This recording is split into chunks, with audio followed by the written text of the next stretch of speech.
Hello, Brian from Midnight's Gaming Emporium.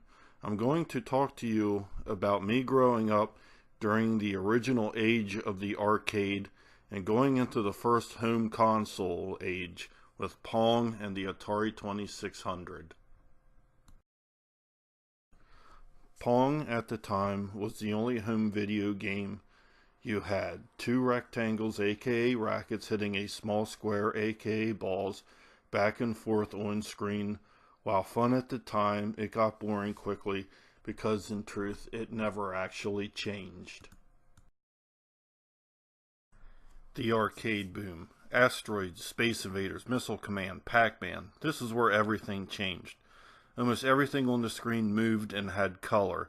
Gameplay never felt like it was the same way every time. I was always thinking, why can't we have this at home? The Atari 2600 comes out, and with this, Space Invaders, Asteroids, Donkey Kong, Pac-Man, and others can all be played in your living room. Finally, the arcade comes home. Or does it? Arcade, Atari 2600. Arcade, Atari 2600.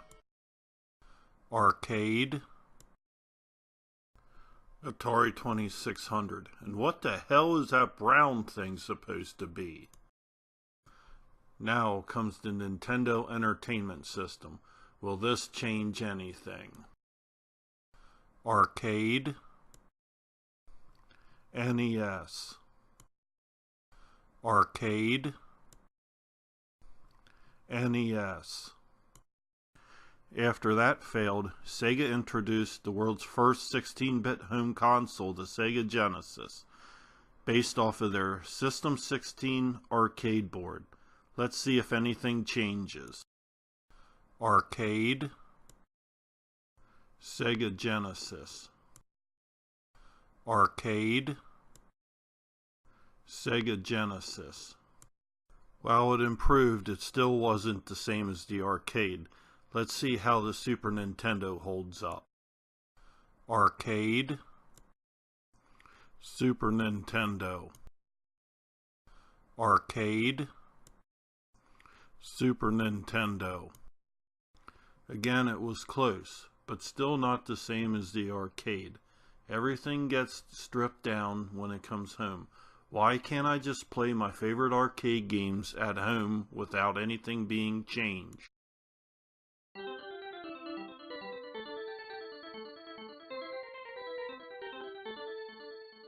Did you hear that? It finally happened. Arcade perfection finally comes home. In upcoming parts, I will be talking to you about my experience with the games that I owned for the legendary NeoGeo system. Everything I will show and talk about will be games that I owned and played at home, whether it be the AES home cartridges or the MVS arcade carts that I played on the home system via a converter. I will be breaking everything down into parts. Sports and shooters is one, action adventure as another, beat 'em up as a third, and finally the huge fighting games will be last in line.